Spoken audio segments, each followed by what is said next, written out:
All right, let's go on to some good news in the UK election results here. This Time Magazine write-up, how Labour's stance on Gaza played out in the UK election. So some Labour Party Zionists did get defeated this week. Britain's Labour Party achieved a decisive victory in the country's July 4th election, but there were some contests, even in some of the party's strongholds, that ended up being too close for comfort.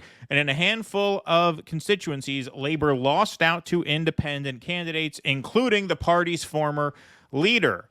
The culprit wasn't another party, but rather an issue, Gaza. Although Israel's ongoing war in the besieged coastal enclave barely featured in the wider election campaign, it emerged as a key issue in a number of traditionally safe Labour seats where independent candidates made their support for Palestinians a central feature of their campaign. In the end, 5 succeeded in unseating their Labour rivals, some of whom had been tipped to become ministers in the next government. This was a grassroots community constituency-run campaign, which is an indication to those that have been in power for so long that you cannot forget the people that you serve. Independent Shaukat Adam, who defeated senior Labour lawmaker John Ashworth in Leicester South by less than 1,000 votes, told constituents following his victory. He ended his speech by raising a Palestinian keffiyeh and declaring, "This is for the people of Gaza." Good for him. Yeah, good. Independent candidates winning seats is extremely rare in British politics. So much so, in fact, that none were elected during the last election in 2019. While these incoming lawmakers will technically be unaffiliated with any party or each other, collectively they will number more than the Green Party and on par with the Anti-Immigration Reform UK and the Green Party. Of them, 4, Adam, Ayub Khan, Adnan Hussein, and Iqbal Hussein Mohammed, are first-time parliamentarians. Jeremy Corbyn, of course, the former Labour leader who was suspended from the party after he appeared to deflect responsibility for his handling of anti-Semitism allegations within it, ran and was re-elected as an independent in his Islington North seat, which he has held since 1983. In his acceptance speech early Friday morning, Corbyn attributed his victory in part to his stance on Gaza, noting that his constituents are, quote, looking for a government that on the world stage will search for peace, not war, and not allow the terrible conditions to go on that are happening in Gaza at the present time. So good for Corbyn. They expelled him. He decided to run as an independent, and he beat them. Ian, what's your response to that? Yeah, I mean, everything you said is absolutely right. He's I mean, with Corbyn, what you see is what you get. So he's a very humble, down-to-earth, a gentle soul, very genuine, very sincere, and a really good example of a local MP, somebody that's engaged in the community, concerned about the community, and not there just to try and get a good salary to get better jobs and do all sorts of other things. He doesn't care about any of that stuff, just wants to help his community. And it's just so few and far people like that. You know, I had breakfast with George Galloway 2 Thursdays ago when I was up in Rochdale. And we were just talking over breakfast. And what George was saying to me, he was saying that he's a golden oldie. He's not. He lies and says he's 46. But he was saying that when he came into politics many, many moons ago, in Parliament, you had big characters that, you know, on the opposite side of the political spectrum, but you know, men of conviction and women of conviction that really believed in what they were saying, had a sense of purpose.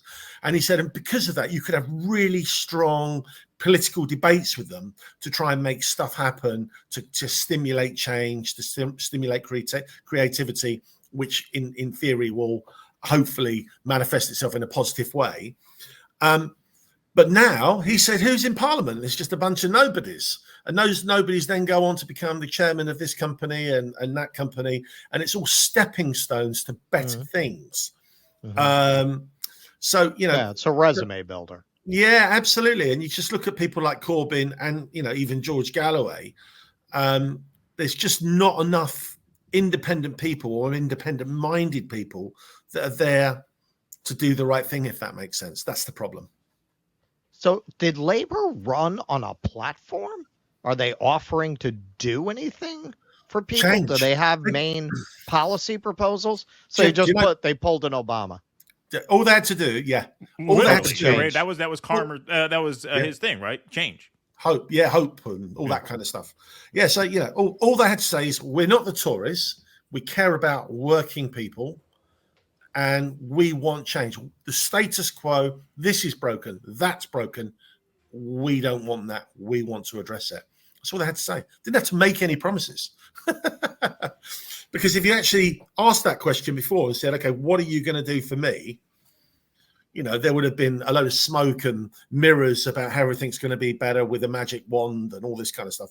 But to all intents and purposes, where we are today is the starting point is America, NATO, Ukraine. And that's it. That was the starting point.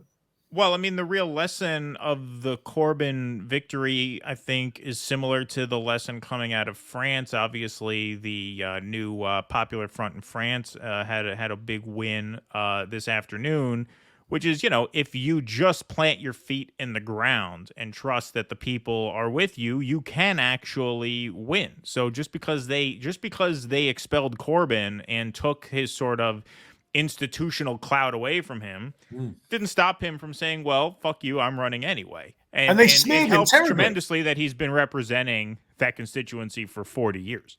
And they smeared him terribly. Oh, well, yeah, of course. They smeared him terribly. I mean, Keir Starmer, at the time, was making statements, my friend Jeremy Corbyn and my friend.